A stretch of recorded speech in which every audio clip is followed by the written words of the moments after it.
my favorite philosophers is Friedrich Nietzsche.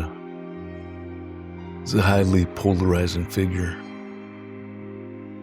Often, when Nietzsche's name comes up in conversation, eyebrows begin to rise from people on both sides of the ideological spectrum.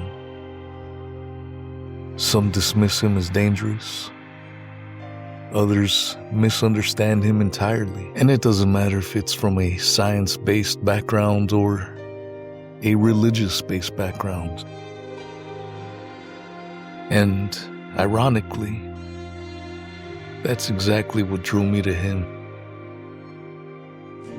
Whenever someone manages to make people on opposite sides uncomfortable, I become curious. I want to know what they actually said, not what everyone else says about them. So that's what we're gonna do today. Not the caricature, not the quote ripped out of context and slapped onto some kind of viral meme. The actual philosophy, the questions this man spent his life trying to force us to ask. Because here's the thing about Nietzsche that gets lost in all the noise. He wasn't trying to build a following. He was trying to dismantle one. Specifically, yours. Nietzsche has been called a nihilist, a fascist, an atheist prophet, a proto-existentialist, and a crazy man who lost his mind scribbling in the margins of history. He's been quoted by tyrants and by therapists, misused by extremists and studied by monks. That kind of range doesn't happen by accident. It happens because Nietzsche wrote in a way that resists easy summary deliberately. Didn't write systems. He wrote provocations, aphorisms, parables. He wanted you to wrestle with the text, not memorize it. And that's exactly why he's so easy to misread. You can pull almost any line out of his work, strip away the context, and make it say whatever you want it to say. But if you sit with him, really sit with him, a consistent thread starts to emerge. And it's not cruelty. It's not even domination. It's this. Nietzsche wasn't interested in giving people comfortable answers. He wanted to challenge assumptions, all of them, including the ones you didn't know you were carrying. Most of us go through life on borrowed beliefs. We inherit them from our parents, our culture, our religion, our political tribe, the algorithm that feeds us content at 2 a.m. We rarely built these beliefs ourselves brick by brick through our own reasoning.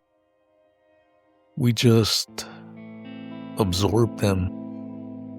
And most of the time, we never step to ask whether they are actually ours. Nietzsche wanted to interrupt that process, not to leave you with nothing, but to make sure that whatever you end up believing, you believe because you examined it, not because it was handed to you. That's the real reason he makes people uncomfortable. It has nothing to do with which side of a debate you're on. It has everything to do with whether you're willing to look honestly at your own assumptions.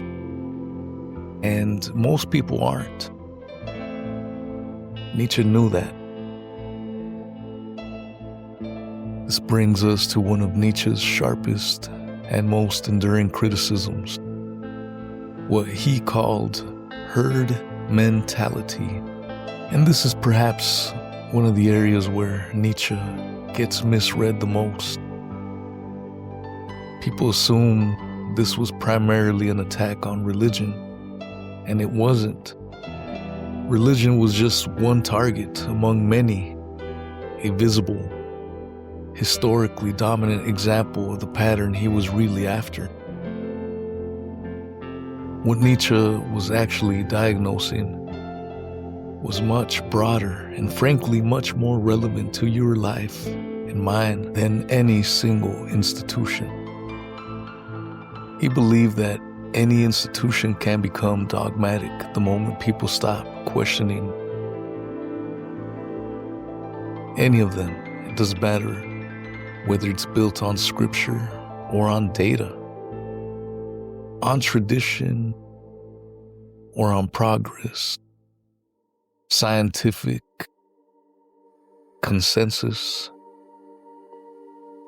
Content of the belief isn't what makes it dangerous.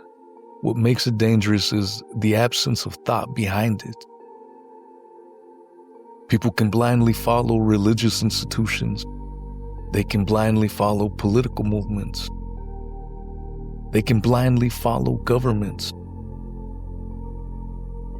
And as we saw only a few years ago, they can blindly follow scientific institutions, media narratives, popular opinion, entire cultural consensus, without ever pausing to ask, wait, do I actually believe this?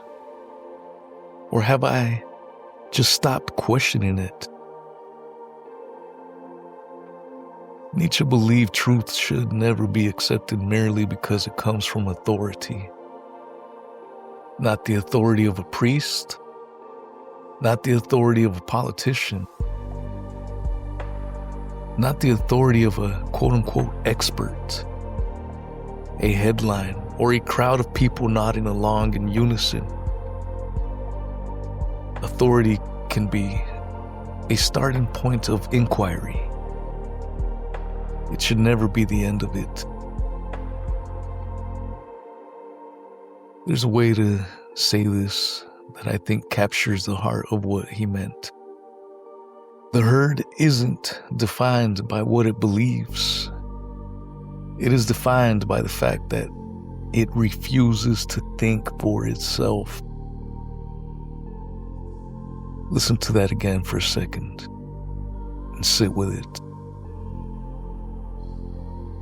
It means two people can hold completely opposite opinions and both still be part of the herd if neither of them actually examines why they believe what they believe. The herd isn't a political category. It isn't a specific ideology.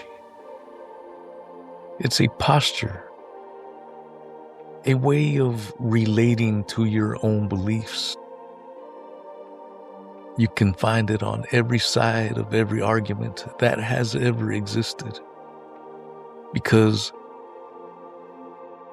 it isn't about content. It's about whether a mind is actually doing the work of thinking or simply repeating. I want to be really clear about something because it matters. Nietzsche's challenge applies equally to every ideology. This isn't a philosophy that lets you off the hook because you happen to belong to the right group at the right time.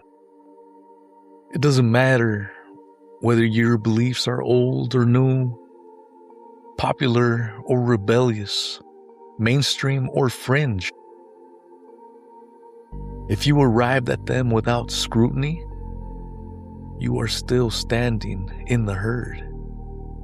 Even if you're standing at the very edge of it, congratulating yourself for being different.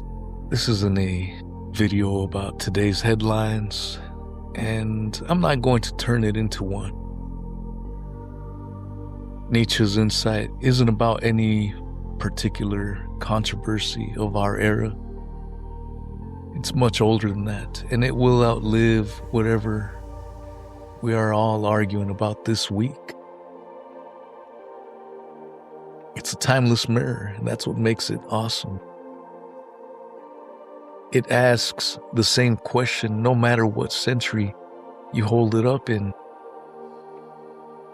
Did you think this through, or did you simply agree? Once you understand Nietzsche's critique of the herd, his next idea starts to make a lot more sense.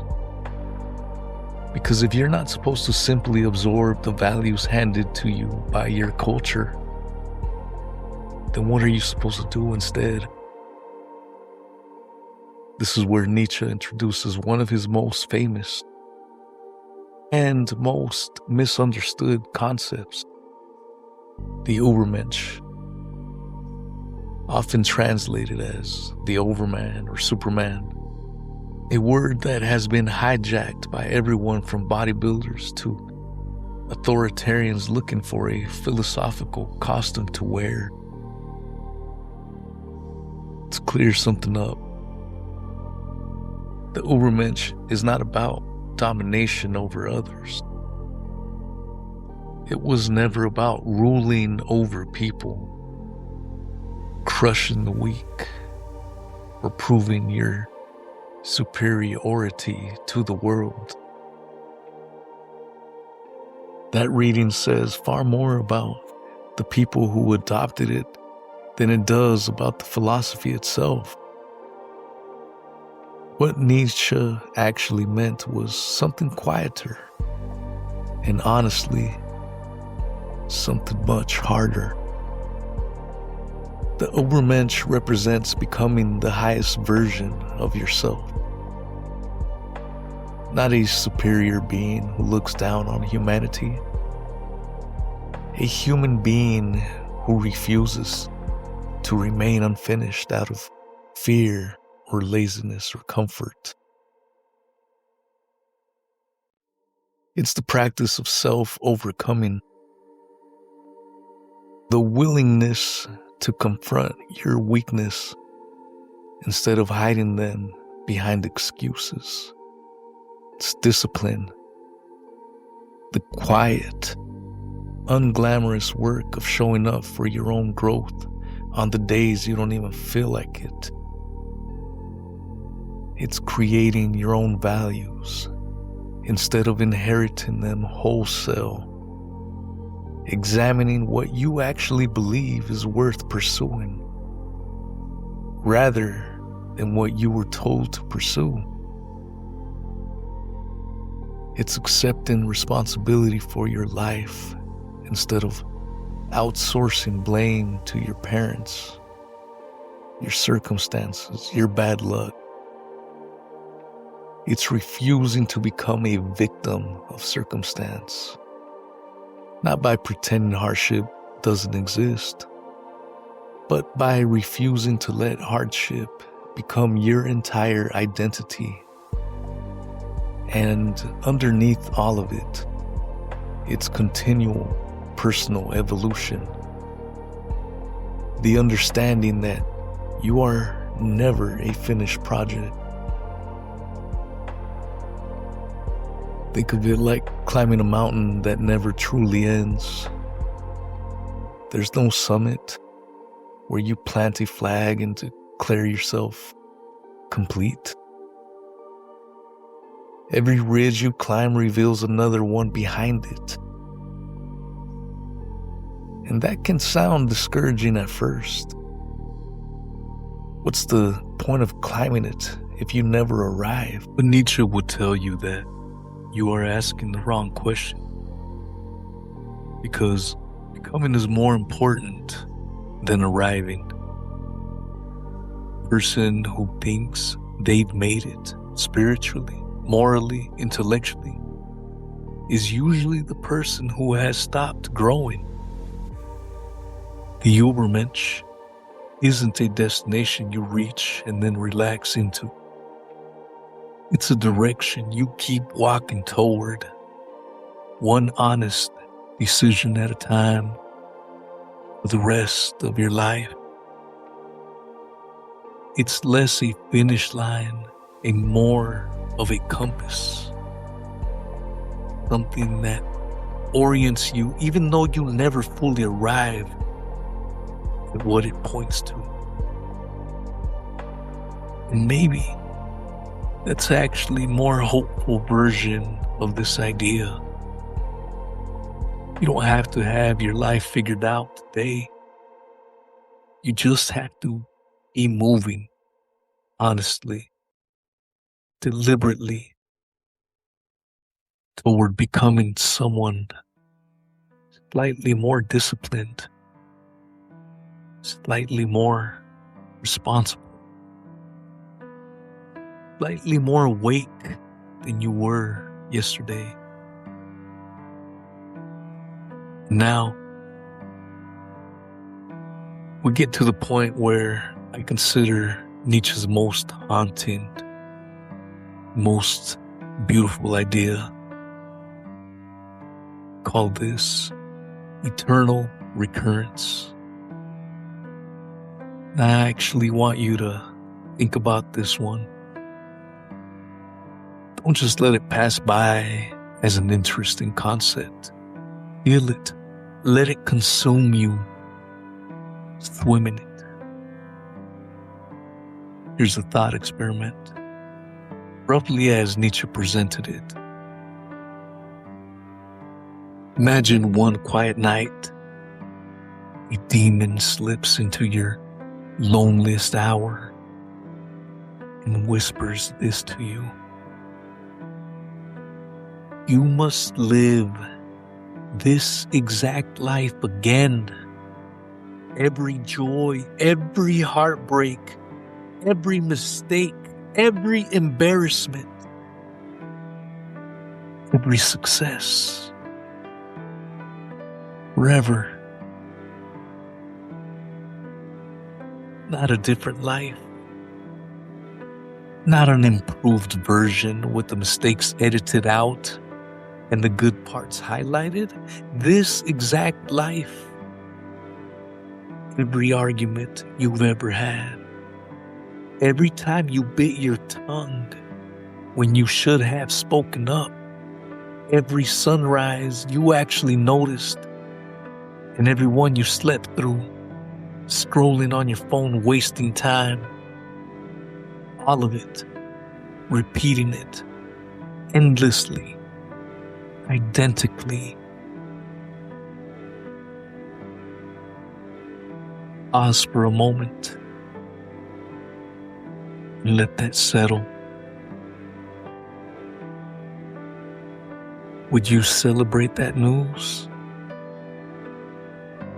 Or would it crush you? That's it. That's the whole question. That's the entire weight of eternal recurrence, resting on your shoulders in a single moment. Now, it's important to understand what Nietzsche was and wasn't doing here. Wasn't necessarily making a claim about the actual structure of the universe, like some literal cosmological theory about time looping back on itself. Scholars still debate how seriously he meant it as physics. That misses the entire point, because the power of the idea doesn't depend on it being literally true. Instead, he was presenting a question capable of transforming how we live. It's a diagnostic tool, a gut check, a reality check.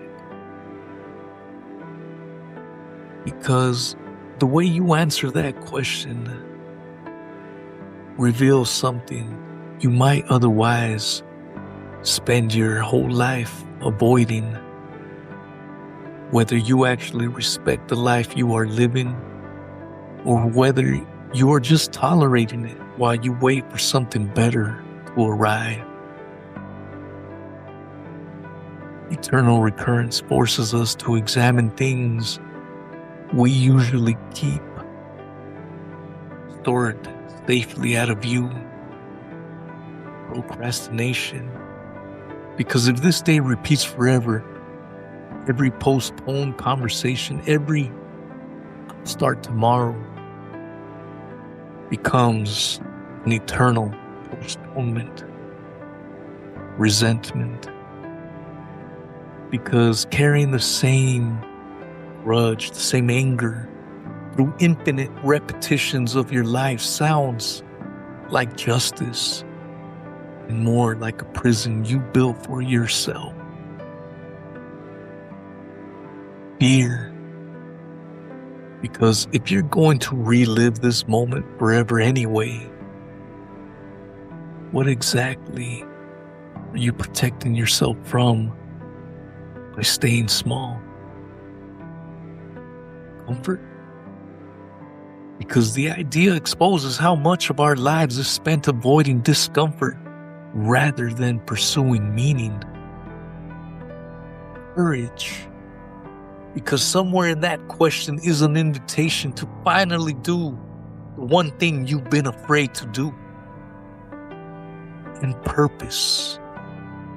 Because eternal recurrence quietly asks whether the life you are living actually feels like yours or like something you've rigged into by default. Let me make this less abstract, because I think it's easy to nod along with a big philosophical idea and still walk away unchanged.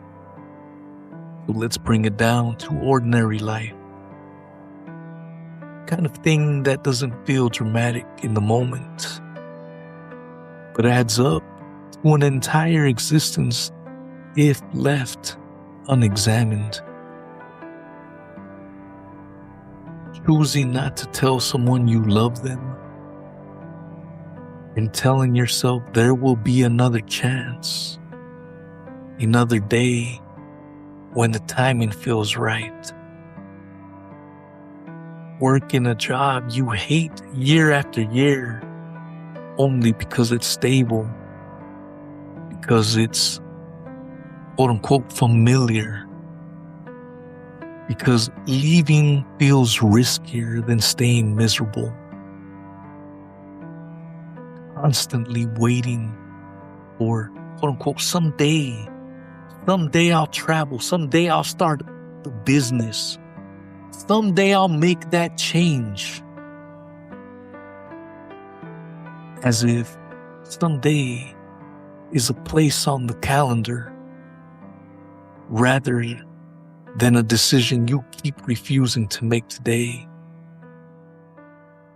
Allowing fear to dictate your choices quietly, so gradually that you don't even notice fear is the one driving anymore. Rolling endlessly instead of creating the one resource you can never get back. Your attention, content you won't even remember by tomorrow. Now imagine each of those not as an isolated bad habit, but as something you'd have to live through again and again for eternity. If the thought of living today forever fills someone with dread, perhaps something needs to change. Not necessarily something enormous, always a complete life overhaul. Sometimes it could be something small. A conversation you have been avoiding, an apology you owe, a boundary you need to set, a creative project gathering dust because you are afraid it won't be good enough. Eternal recurrence doesn't ask you to imagine some distant, hypothetical future.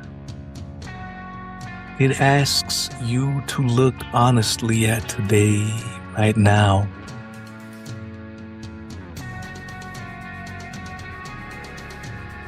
This ordinary Tuesday or Saturday or whatever day it happens to be when you are listening to this. Would you be willing to live it exactly forever? And if not, why are you living it at all? This naturally leads us to the phrase that Nietzsche didn't invent, but made unmistakably his own. Amor fati. Although the phrase became closely associated with Nietzsche, it actually has earlier roots in Stoic philosophy. You can trace echoes of it back to thinkers like Epictetus and Marcus Aurelius. Centuries before Nietzsche picked up the thread and wove it into his own philosophy. The Stoics understood something that Nietzsche would later sharpen into a personal creed. You don't get to choose everything that happens to you, but you always get to choose how you relate to it, how you react to it. Amor fati means love of one's fate, not merely tolerating it, not gritting your teeth and enduring it because you have no other option. Loving it, actively, deliberately choosing to embrace what has happened to you as necessary material and fuel for who you are becoming. This is a much higher bar than simple acceptance. Acceptance says, fine, deal with it. Amor fati says something bolder. Wouldn't erase this, even if I could. Even if the painful parts, especially the painful parts that just consume you. That doesn't mean pretending suffering feels good. Doesn't mean smiling through grief or minimizing real loss. Nietzsche understood suffering intimately. His own life was marked by chronic illness, isolation, and heartbreak. Amor fati isn't naive optimism dressed up in philosophical language. Something closer to this. Embracing both triumph and suffering as a necessary ingredients for growth. Recognizing that the version of you capable of wisdom, depth, and resilience was forged, at least in part, by the very difficulties you might wish had never happened. Take away the hardship, and you might also take away the person who learned to stand back up. Amor fati is the emotional counterpart to eternal recurrence.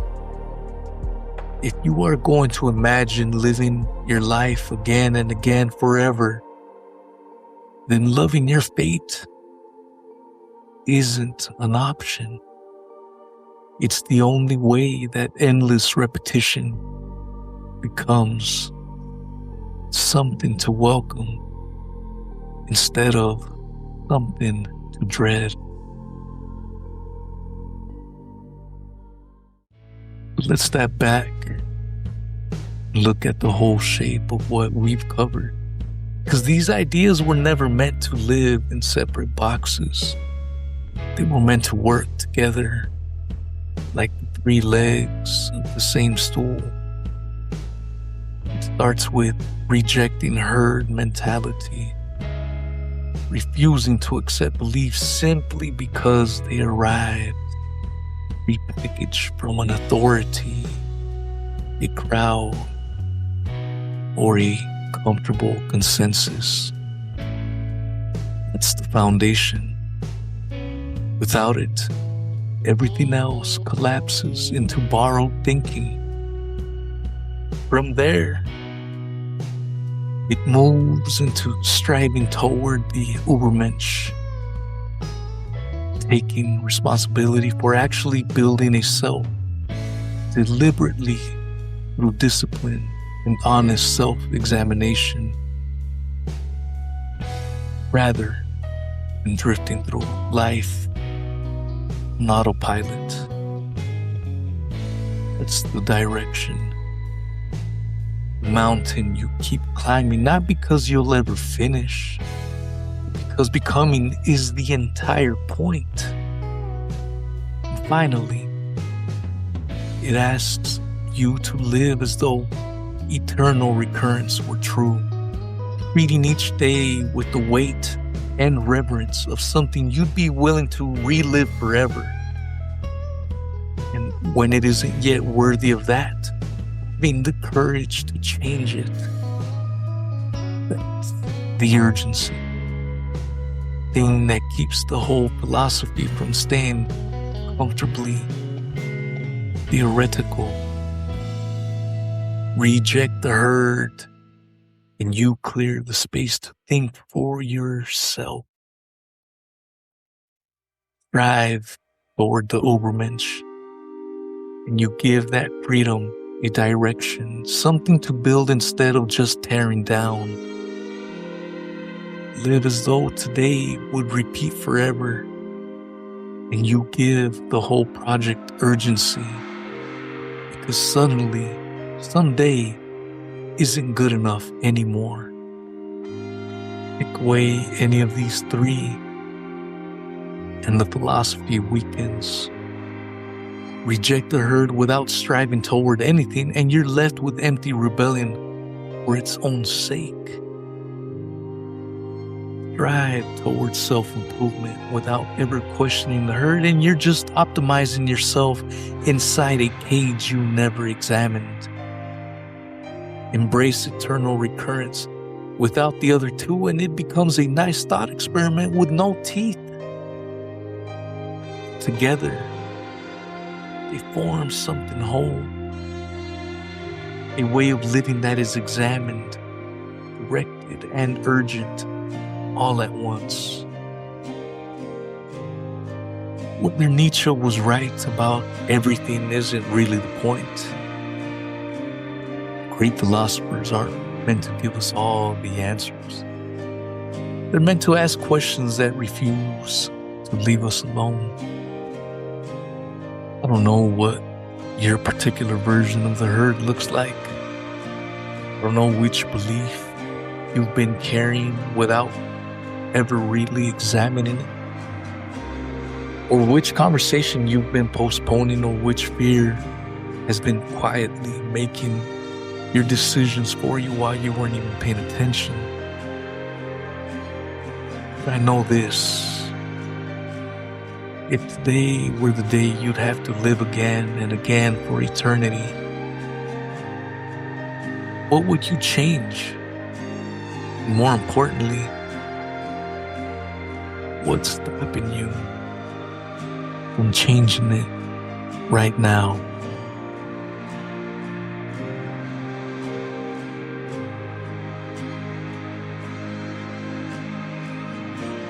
If this resonated, if this hit, share it.